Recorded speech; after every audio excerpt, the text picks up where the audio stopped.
Dear Esther, the gulls do not land here anymore. I've noticed that this year they seem to shun the place. Maybe it's the depletion of the fishing stock driving them away. Perhaps it's me. When he first landed here, Donnelly wrote that the herds were sickly and their shepherds the lowest of the miserable classes that populate these Hebridean islands. 300 years later, even they have departed.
When you were born, your mother told me, a hush fell over the delivery room. A great red birthmark covered the left side of your face. No one knew what to say, so you cried to fill the vacuum. I always admired you for that you cried to fill whatever vacuum you found. I began to manufacture vacuums just to enable you to deploy your talent. The birthmark faded by the time you were 6 and had gone completely by the time we met, but your fascination with the empty and its cure remained.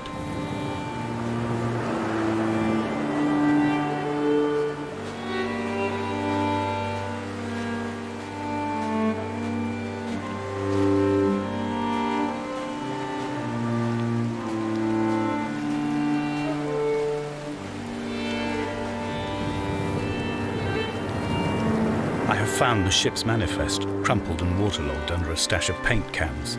It tells me that along with this present cargo, there was a large quantity of antacid yogurt bound for the European market. It must have washed out to sea. God knows there are no longer gulls or goats here to eat it.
A wonderful sight.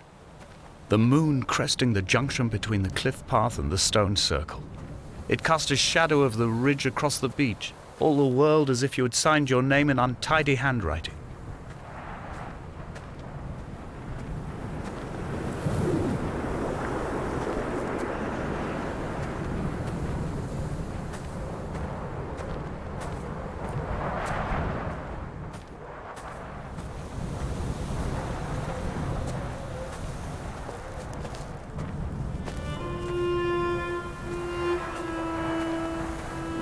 When someone had died or was dying, or was so ill they gave up what little hope they could sacrifice, they cut parallel lines into the cliff, exposing the white chalk beneath. You could see them from the mainland or the fishing boats, and know to send aid or impose a cordon of protection, and wait a generation until whatever pestilence stalked the cliff paths died along with its hosts. My lines are just for this. To keep any would-be rescuers at bay. The infection is not simply of the flesh.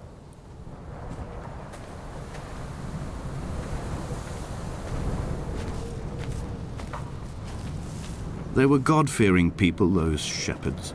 There was no love in the relationship. Donnelly tells me that they had one Bible that was passed around in strict rotation. It was stolen by a visiting monk in 1776, 2 years before the island was abandoned altogether. In the interim, I wonder, did they assign chapter and verse to the stones and grasses, marking the geography with a superimposed significance that they could actually walk the Bible and inhabit its contradictions?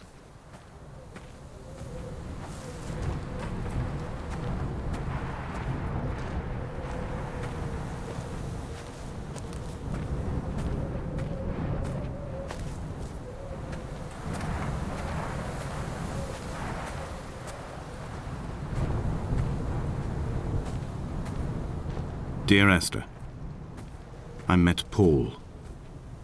I made my own little pilgrimage. My Damascus, a small semi-detached on the outskirts of Wolverhampton. We drank coffee in his kitchen and tried to connect to one another. Although he knew I hadn't come in search of an apology, reason or retribution, he still spiraled in panic, thrown high and lucid by his own dented bonnet. Responsibility had made him old. Like us, he'd already passed beyond any conceivable boundary of life. I would leave you presents outside your retreat in this interim space between cliff and beach. I would leave you loaves and fishes, but the fish stocks have been depleted and I've run out of bread. I would row you back to your homeland in a bottomless boat, but I fear we would both be driven mad by the chatter of the sea creatures.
I've become convinced I am not alone here, even though I'm equally sure it is simply a delusion brought upon by circumstance.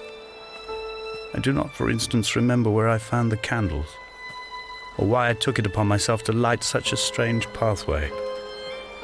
Perhaps it is only for those who are bound to follow.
Dear Esther, I have now driven the stretch of the M5 between Exeter and Bristol over 21 times.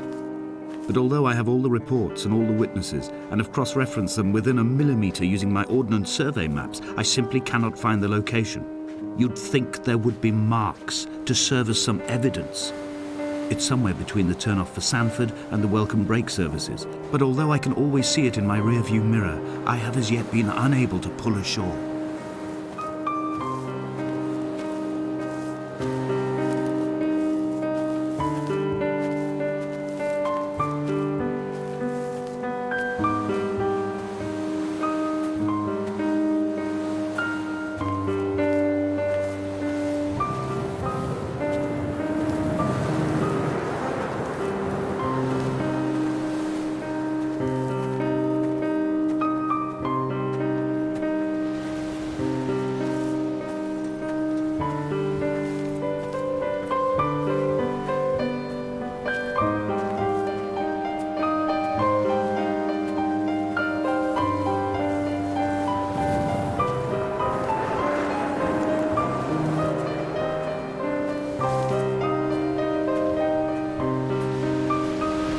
It's only at night that this place makes any sluggish effort at life.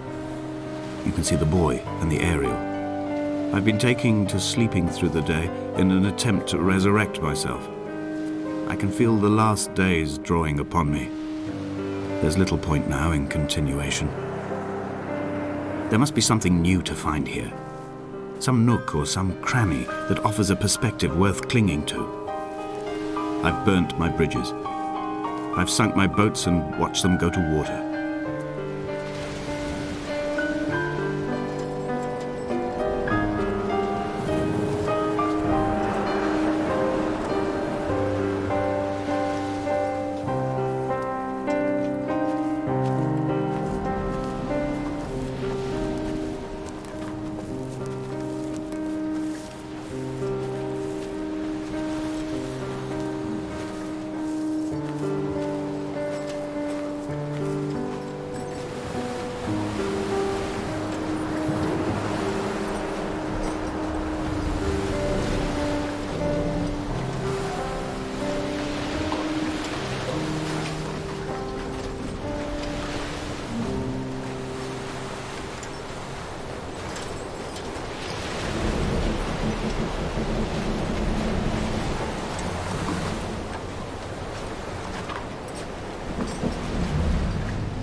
There must be a hole in the bottom of the boat. How else could new hermits have arrived?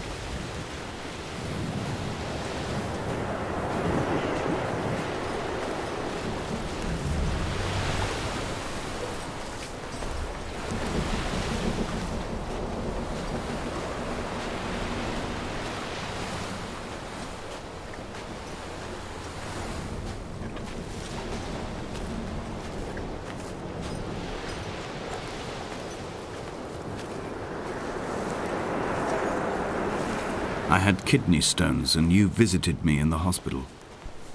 After the operation, when I was still half submerged in anesthetic, your outline and your speech both blurred. Now my stones have grown into an island and made their escape, and you have been rendered opaque by the car of a drunk.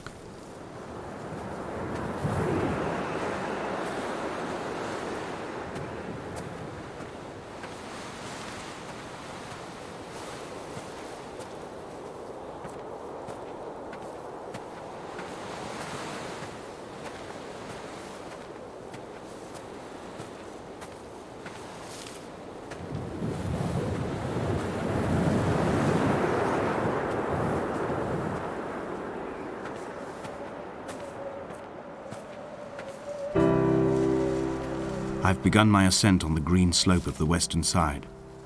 I've looked deep into the mountain from the shaft, and understood that I must go up and then find the way under. I will stash the last vestiges of my civilization in the stone walls and work deeper from there. I'm drawn by the aerial and the cliff edge.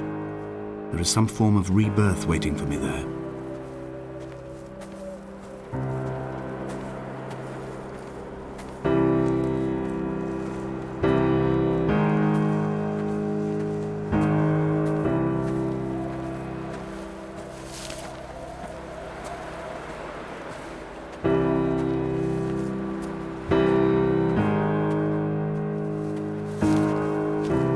The bothy was constructed originally in the early 1700s. By then, shepherding had formalized into a career. The first habitual shepherd was a man called Jakobsen, from a lineage of migratory Scandinavians. He was not considered a man of breeding by the mainlanders. He came here every summer whilst building the bothy, hoping eventually that becoming a man of property would secure him a wife and a lineage. Donnelly records that it did not work. He caught some disease from his malcontented goats and died 2 years after completing it. There was no one to carve white lines into the cliff for him either.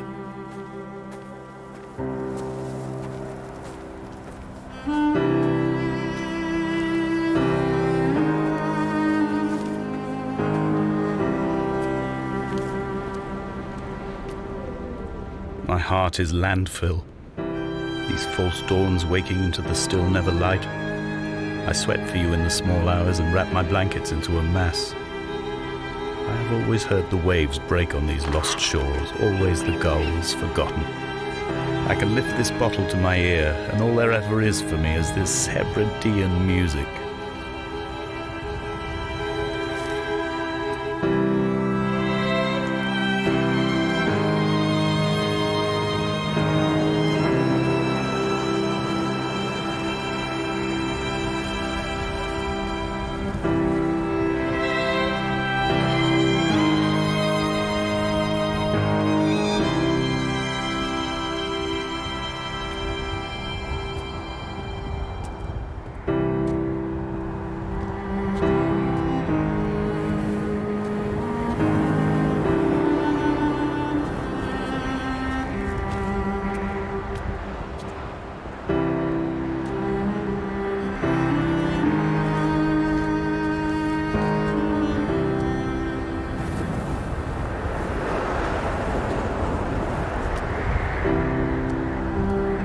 He left his body to the medical school and was duly opened out for a crowd of students 21 days after his passing.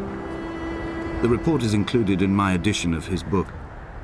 The syphilis had torn through his guts like a drunk driver, scrambling his organs like eggs on a plate. But enough definition remained for a cursory examination, and, as I suspected, they found clear evidence of kidney stones. He's likely to have spent the last years of his life in considerable pain. Perhaps this is the root of his laudanum habit.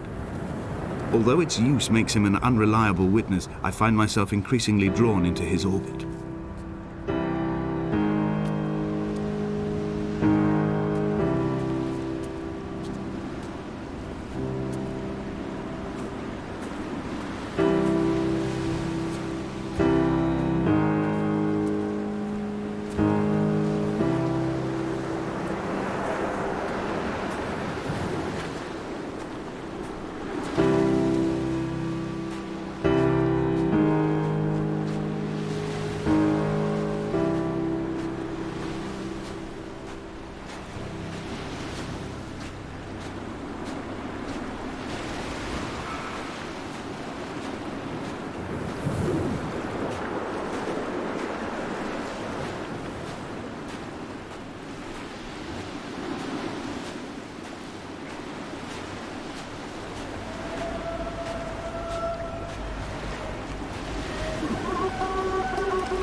Donnelly did not pass through the caves. From here on in, his guidance, unreliable as it is gone from me. I understand now that it is between the two of us, and whatever correspondence can be drawn from the wet rocks.